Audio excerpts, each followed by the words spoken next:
The Empress by Lisa Farrell. I placed his letter on my dressing table so that while I sat before the mirror I could keep my eyes on his words. I'd heard the myths before, of course, of the wayward daughter who bewitched men with a look. According to the tales, she enchanted an emperor in some fabled land at the edge of the world, who made her his bride and showered her with gold. They said she was a powerful sorceress, but like any common witch, water was her downfall. She left his land in a ship laden with treasure, but lost it all to the sea. I believe she was real, he wrote. I believe her treasure awaits rediscovery. I wish to prove that she lived, your famous ancestor. Do not let superstitions deter you. I know you are an educated woman and believe in science, not curses. He was right. The curse held no fear for me. If the Empress lay at the bottom of the sea, waiting to be awoken by the first foolish treasure hunter, when had she managed to found my family? It was nonsense. Think of it, he wrote. Help me reclaim her treasure and rescue her from obscurity. Respectfully yours, Thomas Johnson. I'd heard of him before, this Thomas Johnson. I had read of him in the newspapers. A clever man, by all accounts. If he thought there was something to find— "All done, madam," interrupted the maid, putting down my brush. She'd interrupted my thoughts, but I was too distracted to scold her. I waved her away and took the letter to my writing desk. Dear Mr. Johnson, I wrote, I invite you to visit me this afternoon and discuss the details of your work. Please take this opportunity to convince me of its merits, and my patronage will be yours. That afternoon, Thomas Johnson stood before me with his bag in his hands. A tall man, lean, with a pleasant face. I offered him tea and a comfortable chair. He declined the tea and sat with his bag perched on his lap, his fingers tight around the handle. He glanced at the paintings on my wall, scenes from my travels. You have lived quite a life, he said. Was it a comment on my age? I tried to laugh it off. It's not over yet, I hope. I told him of my adventures, how I'd entered ancient tombs, climbed snow-capped mountains, conversed with wise sages. And now, I told him, I intend to walk on the bottom of the sea with you. That shocked him. Madam, I do not think— Ah, but you are a visionary, I said, stopping him there. Most men cannot see the way you do, but I can. I understand. You will risk everything for your new invention, this great discovery. Now, let me see the plans that you guard so closely. He thumbed open his bag and drew out sheets of paper covered in spidery notes and detailed sketches. A suit with a grilled mask caught my eye. Could have been an instrument of torture. He flinched as I reached a finger to touch the image, but I pretended not to notice. These tubes provide the air, I guessed, and he nodded. I asked how much time he needed to make a pair. Given sufficient means, he said, I could have everything ready in a matter of weeks. Then I will give you the means, I promised. But you will take me with you. That is a most important condition. He agreed, of course, and left to get to work. I I waited patiently for those long weeks until the time came to settle on a date. I wanted to avoid Mercury in retrograde. He was more concerned about the weather. It was like planning a wedding. But I put that thought carefully aside. Thomas was a fine young man with a focus that bordered on obsession. There was no time for women in his life. We would both wear suits of leather and metal rivets, adorned with spikes to deter sea monsters from eating us. Though I had paid for it, the suit he made for me seemed the most personal gift I had ever received. He'd even allowed space for my skirts inside the leather legs. I didn't have the heart to tell him that I was quite accustomed to wearing breeches. My helmet was a beautiful thing, not nearly as frightful as in the sketch, fashioned of polished bronze, with a barred window from which I would peer at the world he showed me. We took a boat out across the water, manned by 8 fine, muscled fellows of my own staff. I felt like an empress already, sat at one end of the boat, Thomas checking the equipment at the other. I listened to the waves lapping and watched him work. 2 gulls passed overhead, flying together and calling to one another, and I took it as a good sign. He put up a hand. This was the place. Our suits lay ready under sackcloth that stopped the sun from heating the metal masks. "This is thrilling," I said. "Are you excited?" "Of course," he said, "but I'm afraid this is the first of many dives, madam. The only records we have are in the myth. We can't be sure of the wreck's location." "You must not doubt yourself," I told him. "You think it's here, and I believe you. Others may not."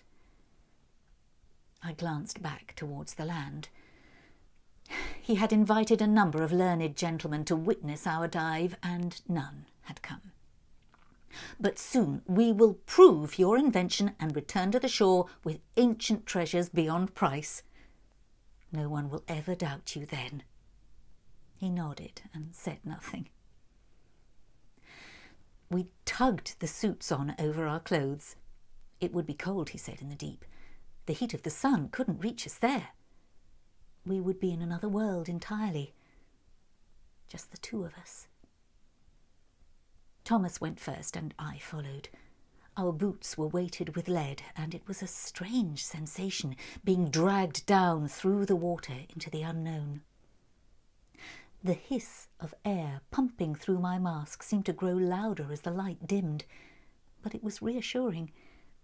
As long as my men continued to pump, I could breathe naturally, or so Thomas had said, and I had no reason to mistrust him. It grew difficult to see, the light from above murky and distant. Occasionally something shot across my vision, too fast to identify. I kept my arms to my sides as instructed to aid the descent, and Thomas spun slowly beside me, his arms stiff by his sides. Cables trailed above him, giving him the look of a fish on a hook. I did not see the ground, but felt it, and stumbled slowly forward before Thomas's arm gently righted me.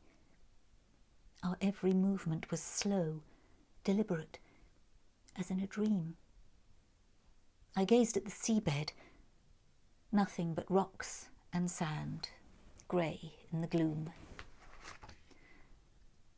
Then he pointed through the murk, and I saw a jutting stone with carvings on its surface, swirls and whirls like a fingerprint. He had been right. Of course he had. Like drunken men lost at night, we plunged after the artifacts. The gleam of gold in the sand seemed an illusion, but each footstep revealed a new treasure, jewels that glinted for a moment before the sand settled over them again. Thomas detached the bag from his belt and began to fill it, using a claw-like tool he'd designed himself. Bending was impossible in the suit, but with that tool He soon filled the bag with wonders plucked from fertile soil, ancient treasures and works of art. Then a face in the sand, golden and shining. He gripped it with a claw and pulled, but found it embedded in some remnant of the ship. I watched him tug and strain, and then it came free with such force that it slipped from his grip and spun loose in the water among fragments of rotten wood.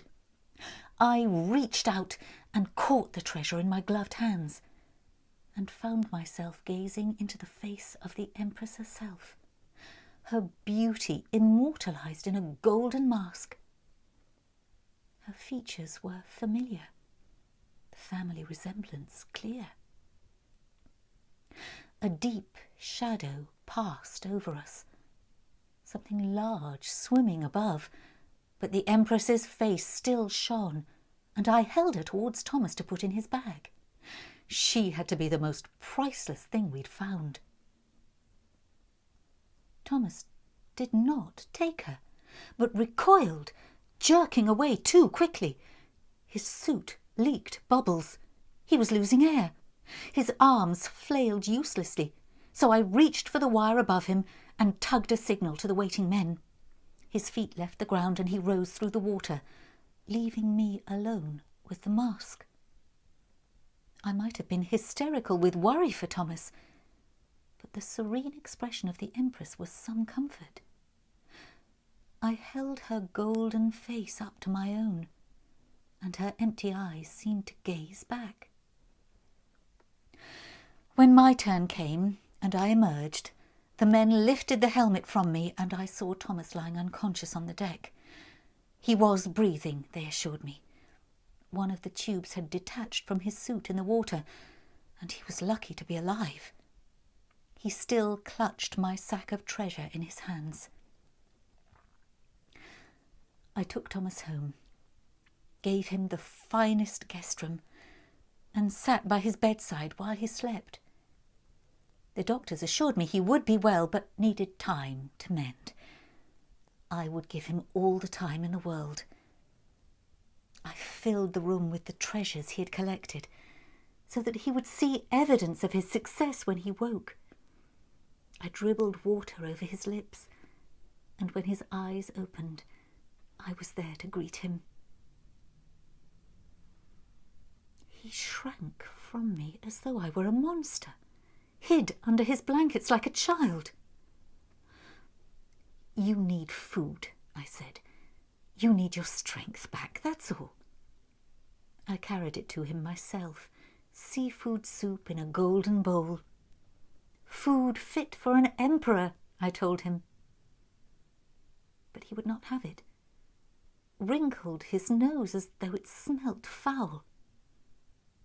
Such rudeness. I put the spoon to his lips, but he lifted a hand and sent it clattering across the floor.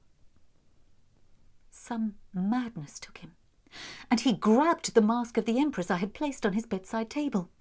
He swung it round, and I fell back off my chair as the golden face came towards me, thrust with such force he could have cracked my skull with it. I caught it and clutched her visage to my chest. How could anyone fail to be enchanted by her?